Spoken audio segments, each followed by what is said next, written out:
primero muchas gracias por el espacio, por la oportunidad de estar acá. Siempre es grato poder estar en medios de donde es uno, ¿no? Creo que no hay una frase que dice nadie es profeta en su tierra. A mí me encanta poder estar acá.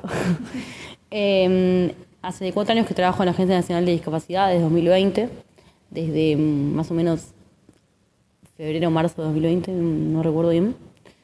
No, en plena pandemia arranqué, más. Bueno, no importa, pero más o menos hace 4 años que trabajo en la agencia y me enteré de mi despido porque me llamó mi jefe el 28 de febrero a las 8 de la mañana diciéndome que había una lista circulando con nombres.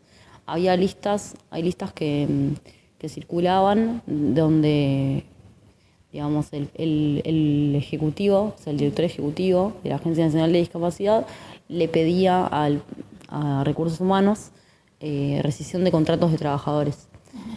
Son listas que se filtraron y bueno, nada, fueron circulando. En la primera hubo 4 o 5 trabajadores, otra 4 o 5 trabajadores y después una de repente con 100 y pico de trabajadores. En total son 165.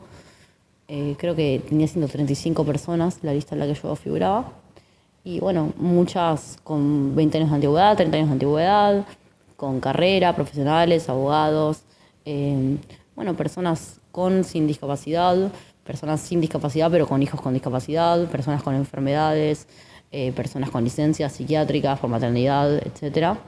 Y bueno, la verdad es muy, muy terrible el desguace de basamiento que están haciendo del Estado, sobre todo un organismo que tiene 1.300 personas trabajando y despedir a 165, perdón, por lo menos en lo personal y como trabajadora me parece bastante complejo.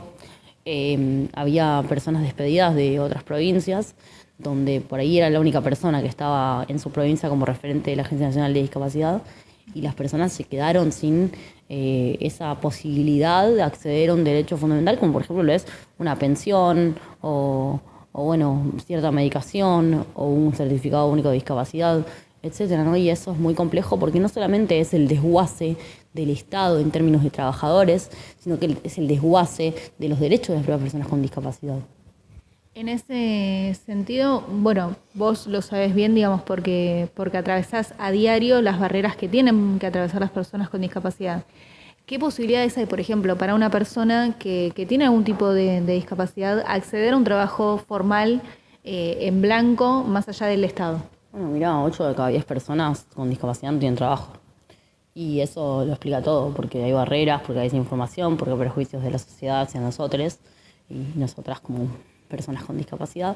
Y también porque no hay formación accesible, hay muchas barreras para acceder a la información, para acceder a la formación, para acceder a una carrera universitaria. Entonces, las personas con discapacidad, a algunas les cuesta mucho poder acceder. La mayoría no son las personas que estamos acá en medios dando notas, sino que son personas que están en sus casas, que no tienen acceso a derechos, que les cuesta todo el triple porque tienen muchas barreras y no tienen sus elementos de apoyo correspondientes, o son muy caros, o lo financiaba el Estado ya no lo financia más.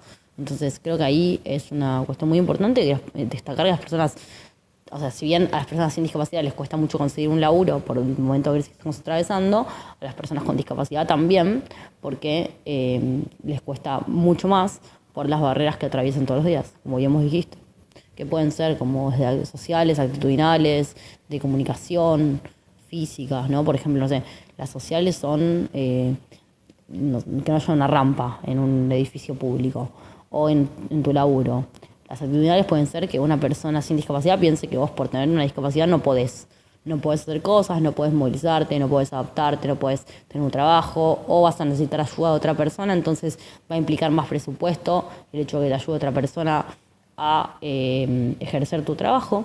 Es decir, que te ayude a otra persona, por ejemplo, no sé, que te haga de guía, que te guíe, que te apoye en una cuestión puntual. No sé si me explico.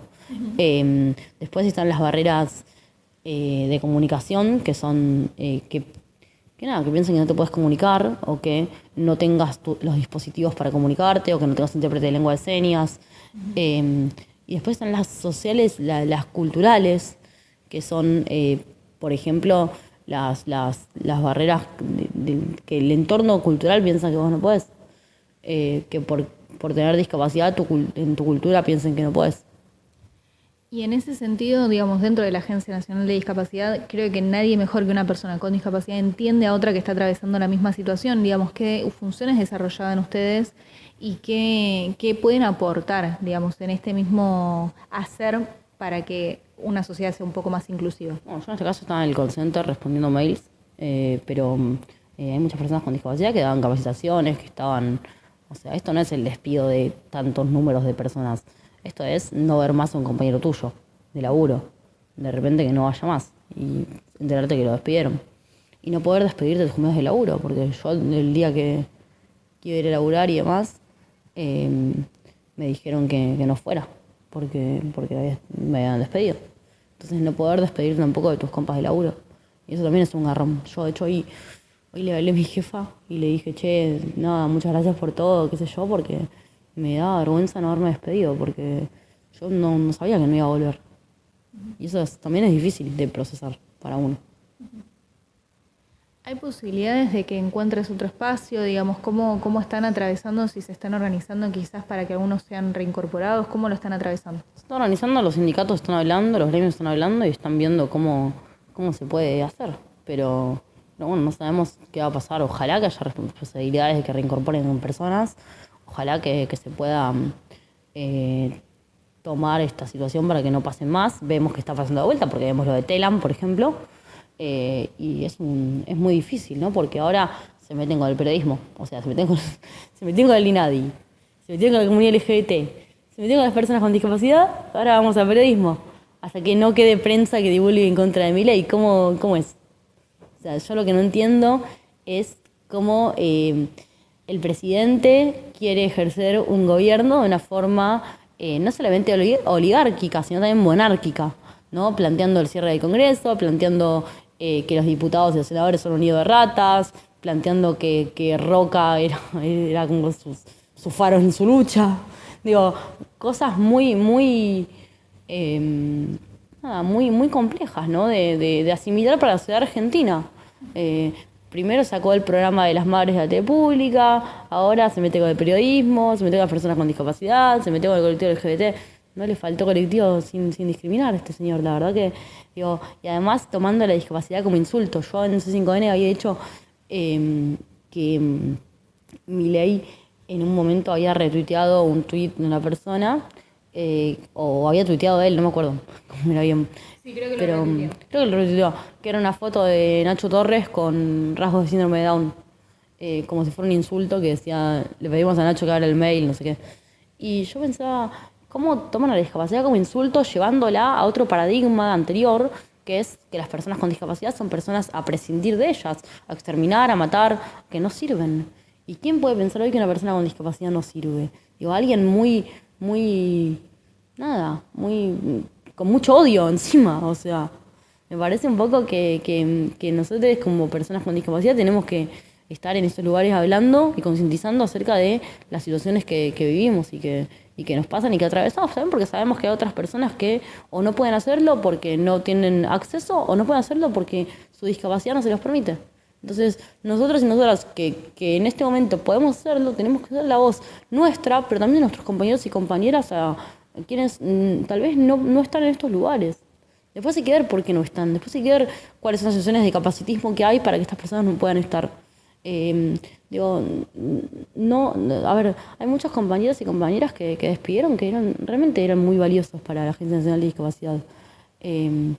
Digo, una compañera que es abogada, que era jefa de uno de los programas que lo desguazaron del todo, digo, la despidieron y no sé si va a poder conseguir otro trabajo, porque siempre trabajó en la agencia, porque fue su trabajo durante 30 años, porque se le complica mucho realmente. Y es una compañera que es... A ver, yo lo que quiero destacar es que hay mucha especificidad en la discapacidad. No es que vos conseguís cualquier abogado y sabe. Claro. Hay mucha especificidad en la discapacidad y se necesita esa especificidad. Se necesita de esos profesionales que son, en serio, son lo que realmente... lo que garantiza sus derechos, digamos. Sí, claramente. La última que me gustaría hacerte tiene que ver con justamente algo que mencionás que tiene que ver con la sociedad. A partir, digamos, de las notas que vas haciendo, de lo que estás atravesando, ¿Sentís que hay como un mayor compromiso de la sociedad para con las personas con discapacidad de poder defenderlas o todavía estamos muy lejos de poder acompañar su lucha? Creo que estamos muy lejos. Creo que tiene que empezar a tomar la discapacidad como una identidad política, como un sujeto político, como en algún momento lo fue el colectivo LGBT, como en algún momento lo fueron las mujeres, como en algún momento lo fueron los feminismos, bueno, que lo seamos las personas con discapacidad un sujeto político. A mí en lo personal me saludan en la calle y es muy loco, pero también es muy intenso el poder, digamos, es como cuando hay una sociedad patriarcal y sumida, muy sumida en el patriarcado, es poder desentramar tantos años de capacitismo y de que nos dijeran que las personas ciegas pedían en trenes y las personas con discapacidad motriz no podían hacer nada. Y bueno, hay que empezar a deconstruir esa sociedad, hay que empezar a reeducar a las personas y demostrarles que realmente para una sociedad que nos educa para la discapacidad puertas adentro, como bien decía Jauregui, el orgullo también es una respuesta política. Yo creo que no solo es una respuesta política, lo vengo diciendo en todos los medios, creo que es una obligación moral, sobre todo la de estar acá hablando, sobre todo la de levantar nuestras voces, o nuestra lengua de señas, o el lenguaje que usemos, pero también el hecho de poder expresarnos también es una gratitud muy linda, ¿no? Para nosotros, porque digo, los medios que nos dejan expresar estas situaciones también están acompañando un poco nuestra lucha. Así que creo que es un agradecimiento de ambas partes.